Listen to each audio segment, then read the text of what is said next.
Ceci est un texte en noir et blanc. Entre le noir et le blanc, rien n'est clair.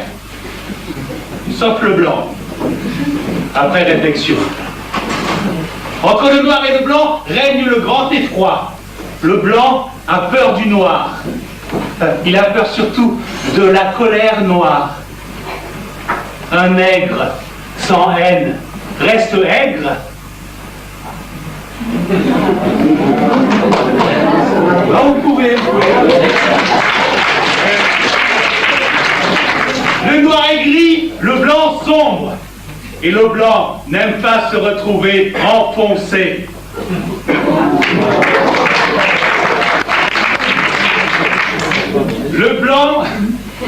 Le noir a peur du blanc, surtout du blanc sombre.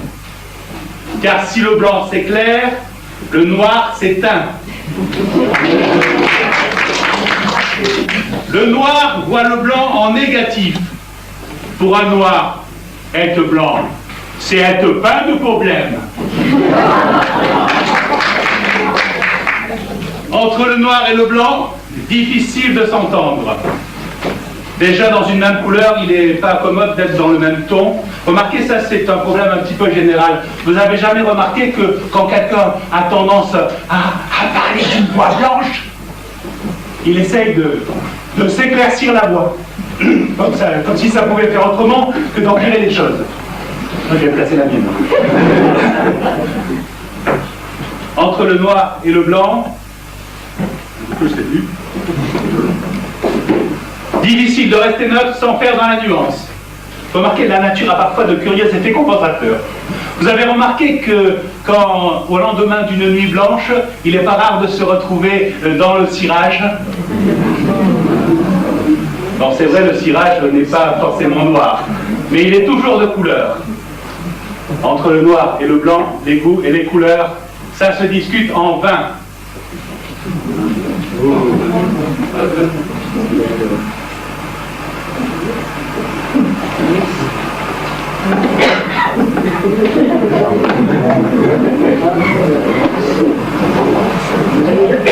Ceci était un blanc de blanc.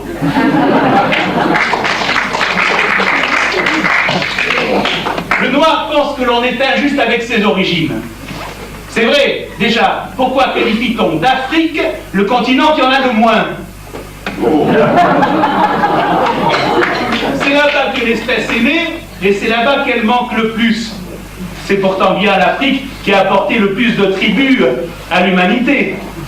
Même avec les cannibales, nous sommes injustes. Les cannibales ont toujours considéré les Blancs comme des hommes de goût.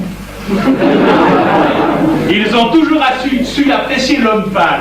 Oh, un pâle délice. Enfin, jusqu'au jour où les pâles ont fini par faire du vent. Alors, eux qui avaient eu l'habitude de les mettre en boîte, ils doivent maintenant se contenter de les manger en conserve, comme quoi il faut savoir faire semblant, hein.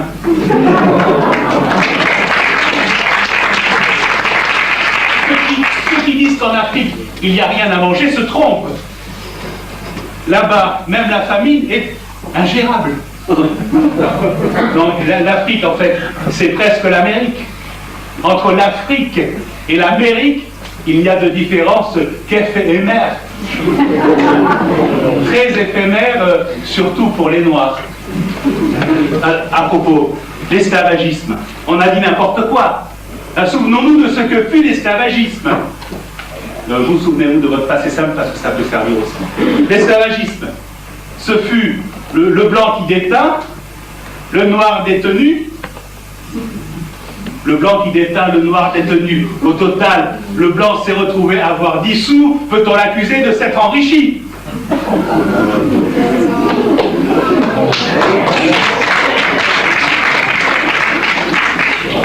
Entre le noir et la blanche, entre le blanc et la noire, tout se complique. Quand un blanc veut séduire une noire, il lui faut foncer. Alors que quand un noir veut séduire une blanche, lui, il se défonce. Au total, c'est le noir qui se retrouve blanchi, blanchi donc acquitté, donc la blanche le quitte, et la noire en fait autant avec le blanc qui se tint chez elle, De toute façon, les femmes n'aiment pas que les hommes se teignent, elles ont toujours peur qu'ils se retrouvent désargentés. Alors, le noir et le blanc se retrouvent ensemble, gris-gris commun, décontrasté, semblant tendre vers l'uniforme, mais faut pacifier. Alors que la noire et la blanche s'accordent un temps pour faire une ronde, peut-être un peu plus pour soigner la croche, mais là on dépasse la mesure.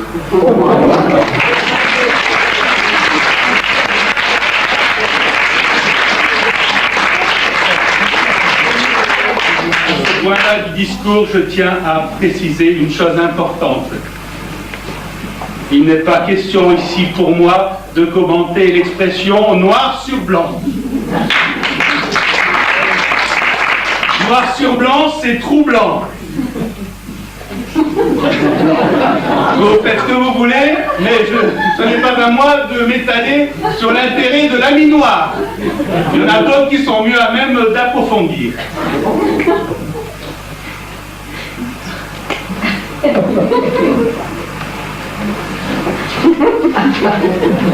C'est un blanc sur blanc. C'est un blanc. Pas tout à fait. Ceci était trou et blanc ensemble. Bravo.